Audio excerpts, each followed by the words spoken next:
Hi everybody, this is Dave Vellante coming to you from our Boston, Massachusetts, Marlborough offices. I want to talk today about the Oracle acquisition of NetSuite, a $9.3 billion acquisition that everybody's talking about. And of course, the narrative in the press is focused on the conflict of interest that Larry Ellison has because he owns, he's the largest shareholder in NetSuite, and he's the largest shareholder in Oracle. And that's, that makes for great press. But I want to talk more about why Oracle acquired NetSuite. Does it make sense, and what's really happening in the marketplace? So it's worthwhile thinking about, first of all, Oracle's cloud business. If Oracle's got this traction in cloud, why does it need NetSuite, a pure play cloud vendor? Well, I think it's worth looking at some history.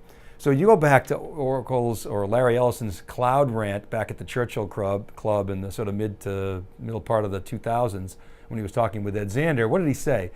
He said that, what's the big deal about cloud? Are we screwed because of cloud? No, we're not screwed because of cloud, because cloud is operating systems and servers and storage and databases and microprocessors and applications and middleware and et cetera.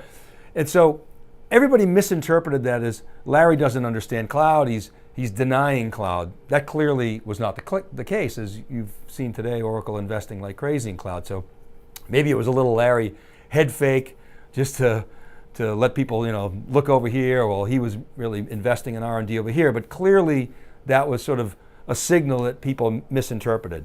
The other thing I would bring up is that historically, years ago, Ellison used to denigrate his competitors for those who wrote checks, not code.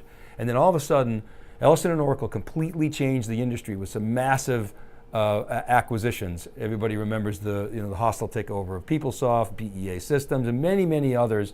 Multi-billion-dollar acquisitions that Oracle made that completely changed the software business by the recognition that the fragmented application business was going to consolidate, and the winners were going to be those who were doing the consolidating. So Oracle was very, very proactive about that. So bringing it back to sort of what's going on with this acquisition, in my view, it signals that we're basically changing the control point to SaaS. SaaS is becoming the new control point within organizations, particularly from a supplier perspective. Oracle's control point, of course, has always been the database, but the second big trend that this signals has been, there's been a 10-year collapse in infrastructure, hardware, and software pricing. And it's really due to two factors, cloud and open source. So the response that Oracle is taking is to really shift into sort of a full stack approach. I'll come back and talk about that a little bit. I want to address the other sort of signal here, which is it's no secret that Oracle's database business has been under pressure. It's sort of has a good, strong maintenance business, good renewal business, but there's little pieces of database activity picking off workloads that normally would have gone to Oracle, the Hadoop stuff, the Mongo, the Cassandra, Amazon coming out with Aurora and Redshift, and a lot of activity, maybe not attacking the core mission critical aspects of Oracle's database, but the periphery, if you will.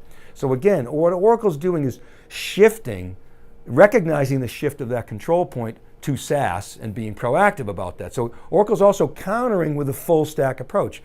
Safra Catz loves to talk about, even though it's ratable revenue, meaning recognized, let's say monthly or quarterly, versus all up front, Oracle's going to get paid for the servers, the storage, the operating system, in addition to all the other software that it always historically got paid for, the middleware, the database, and the applications.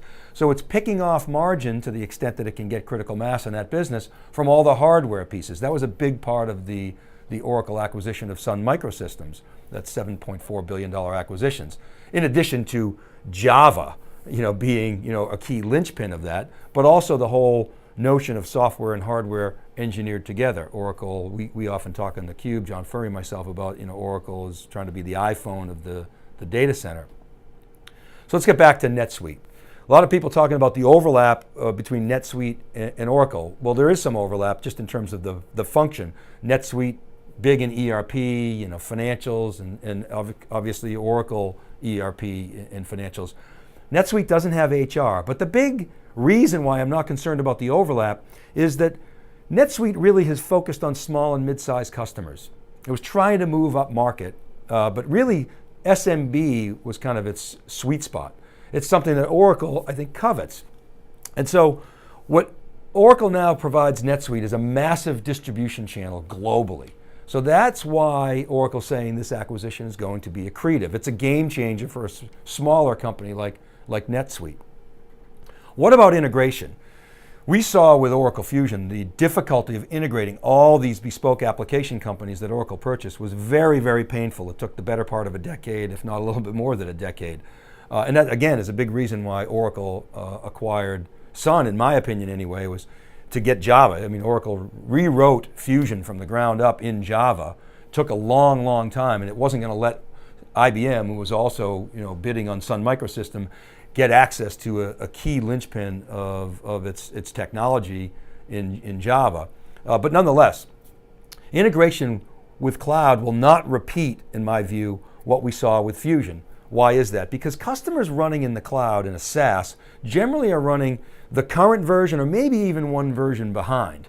So the integration complexities with cloud are going to be a sort of 1x1 or 2x2 sort of equation, versus if you think about Fusion, when Oracle was buying up all these companies that were on-prem companies, the permutations are endless. It's n by n, because where n is this virtually unlimited combinations of instances and customizations and the like. So much, much more complicated than I think the NetSuite integration will be. I'm not saying there won't be any integration challenges, there always are, but Oracle's proven over the years that it's quite good at acquiring companies.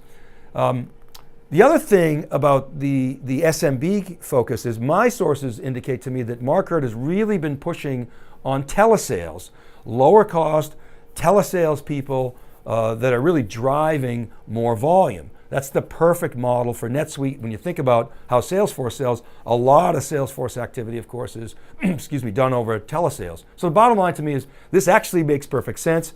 It's a signaling that's consistent with trends that we see in the industry. It's an accretive acquisition.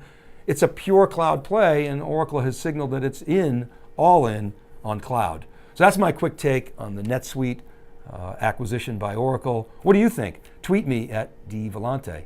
Thanks for watching, everybody. This is theCUBE.